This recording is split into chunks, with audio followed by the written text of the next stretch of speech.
Assalamualaikum warahmatullahi wabarakatuh. Salam sejahtera bagi kita semua. Kami dari kelompok 2 akan menjelaskan tentang ideologi komunisme yang diterapkan di negara Kuba. Sebelum memulai penjelasan tentang ideologi komunisme yang diterapkan di negara Kuba, saya akan menjelaskan tentang negara Kuba terlebih dahulu. Kuba secara resmi disebut Republik Kuba adalah negara berdaulat yang terletak di Karibia Utara pada pertemuan Laut Karibia, Teluk Meksiko, dan Samudra Atlantik.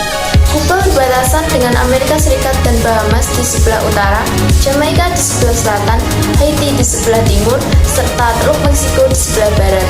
Havana merupakan kota terbesar sekaligus ibu kota negara Kuba. Kuba merupakan pulau terbesar di Karibia dan terpadat kedua setelah Hispaniola dengan lebih dari 11 juta penduduk. Sebelum penjajahan Spanyol pada akhir abad ke-15, Kuba dihuni oleh suku-suku Amerindien. Ini tetap menjadi koloni Spanyol sampai Perang Spanyol dengan Amerika Serikat pada tahun 1898 yang membuahkan Amandemen IV sebagai de facto dari wilayah perlindungan Amerika Serikat tahun 1902.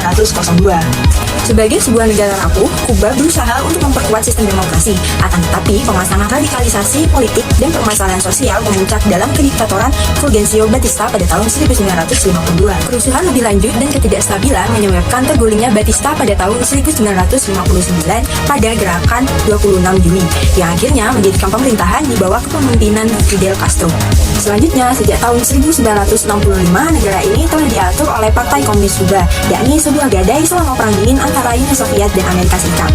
Sistem kebijakan yang ada dalam negara komunis Kuba. Yang pertama, sistem politik. Kuba merupakan negara yang hanya memiliki satu partai politik, Marxisme-Leninisme, di mana peran partai komunis dianggap sebagai konstitusi.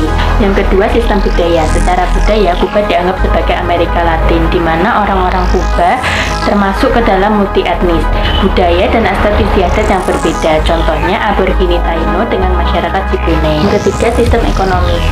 Kuba merupakan negara maju dengan sistem ekonomi terencana yang dikombinasi oleh gula, tebu, kopi, tembakau, serta tenaga kerja yang terampil, di mana Kuba ini menduduki posisi tertinggi di dalam kinerja nasional. Contohnya ada dalam perawatan, kesehatan, serta pendidikan. Ada beberapa kelebihan-kelebihan dari negara Kuba, yaitu yang pertama, serupa dengan negara Korea Utara, Kuba juga tidak adanya pasar bursa efek, sehingga negara Kuba menerapkan sistem perdagangan yang tertutup dari negara lain. Pemerataan kesejahteraan lebih mudah serta tercapai, sebab terdapat beberapa intervensi pemerintah pada mekanisme pasar, maka ekonomi lebih stabil. Yang kedua, yaitu tingkat literasi tertinggi di dunia. Negara Kuba memiliki tingkat literasi yakni 99,8%. Ini lebih tinggi dibanding Amerika yang hanya 99%. Hal ini tak terlepas dari kebijakan Fidel Castro saat berkuasa.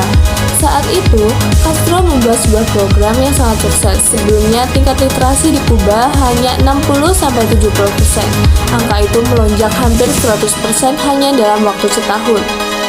Yang ketiga, yaitu pendidikan di negara Kuba. Secara ekonomi, negara Kuba adalah negara miskin, tetapi kualitas sumber daya manusia jauh melampaui kualitas sumber daya manusia di Indonesia. Kuba merupakan yang tetangga pengajarnya terbesar dan tersukses di dalam bidang pendidikan. Kekurangan dari kebijakan negara Kuba. Yang pertama, negara Kuba masih memiliki tingkat kelahiran yang rendah. Hal ini disebabkan oleh kebijakan negara Kuba tentang aborsi. Yang kedua, dari sisi demografinya, negara Kuba masih memiliki tingkat atau nilai ketegangan rasial yang rendah. Yang ketiga, mendidik orang-orang, di mana pemerintahan Kuba tidak ingin dikritik oleh rakyatnya sendiri. Dan segala kebijakan yang dikeluarkan oleh negara Kuba bersifat mutlak. Yang keempat, penghapusan pemilu, di mana di negara Kuba pernah terjadi pemilihan presiden secara pribadi oleh Fidel Castro, di mana beliau menjabatkan diri sebagai presiden seumur hidup di negara Kuba. Ideologi komunisme tidak cocok apabila diterapkan di Indonesia. Hal ini dikarenakan tidak mencerminkan nilai sosial dan budaya yang ada dalam kehidupan masyarakat Indonesia. Ideologi komunisme menimbulkan berbagai permasalahan yang dapat mendatangkan perpecahan bagi masyarakat Indonesia. Negara komunis merupakan negara yang tidak mengakui adanya Tuhan serta tidak mengenal agama. Padahal dapat kita ketahui bahwa agama mengajarkan kepada kita tentang kebaikan dan keburukan. Komunis cenderung tidak menghargai hak asasi manusia, sehingga pengurungan, pembantaian, serta penyiksaan sangatlah mudah untuk dilakukan. Namun hal ini bertentangan dengan Pancasila pertama yang berbunyi ketuhanan yang Maha Esa, di mana Indonesia merupakan negara yang beragama dan mengakui adanya Tuhan. Sementara konsep ketuhanan tidak ada dalam paham komunisme. Selain itu, ideologi komunisme bertentangan dengan Pancasila karena sangat membatasi demokrasi dan tidak mengakui adanya hak perorangan. Ideologi komunis tidak memberikan kebebasan individu untuk berkembang, sehingga masyarakatnya cenderung lebih pasif dan tidak memiliki motivasi untuk berkembang. Sedangkan di negara Indonesia, sesuai dengan Pancasila kelima yang berbunyi, keadilan sosial bagi rakyat Indonesia memiliki makna bahwa seluruh rakyat Indonesia berhak mendapatkan keadilan baik dalam bidang hukum, ekonomi, politik, serta kebudayaan, sehingga terciptanyalah masyarakat yang adil dan makmur.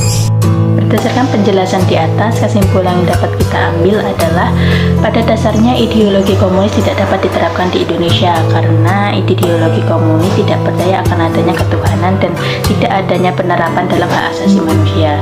Sedangkan di Indonesia merupakan negara yang sangat beragama dan percaya akan adanya Tuhan, serta negara Indonesia juga menerapkan akan adanya hak asasi manusia. Namun, di balik negatif dari ideologi komunis ini ada pelajaran yang dapat kita ambil, yaitu dari sistem perekonomian yang ada di Kuba. Karena Kuba merupakan negara dengan metrik kinerja yang tinggi.